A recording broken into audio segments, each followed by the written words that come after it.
गीता में भगवान श्री कृष्ण ने बहुत बड़ी बात कही है कि यदि आप धर्म करोगे तो आपको ईश्वर से मांगना पड़ेगा, लेकिन यदि आप कर्म करोगे तो ईश्वर को आपको देना पड़ेगा।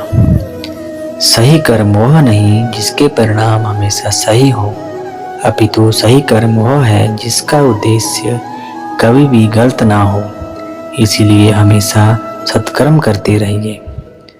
शास्त्र, वर्ण, आश्रम की मर्यादा के अनुसार जो काम किया जाता है वही सही अर्थ में कार्य कहलाता है, और जो इन सब की मर्यादा के विरुद्ध काम किया जाता है वो अकार्य कहलाता है। इंसान को उसके कर्म नहीं अपितु कर्म के पीछे की इच्छाएं बांधे रखती हैं, क्योंकि इच्छाओं के कारण ही कर्म निर्मित होता है। इसलिए हमें हमेशा कर्म करना चाहिए, फल की इच्छा नहीं रखनी चाहिए, क्योंकि फल हमेशा ईश्वर के हाथ में है। जिंदगी में हमेशा अपने कर्मों पर ध्यान देना चाहिए, क्योंकि कर्म एक ऐसी चीज है जो आगे जाकर हमारे पास ही लौट कर आती है।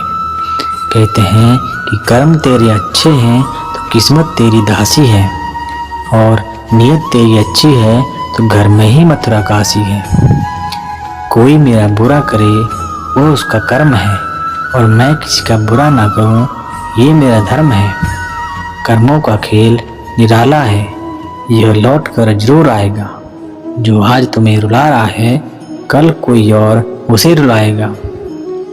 अपने कर्मों पर विश्वास रखिए, राशियों पर नहीं, क्योंकि राशि तो राम और रावण की भी एक थी, लेकिन नियति ने फल उनके कर्म अनुसार ही दिया।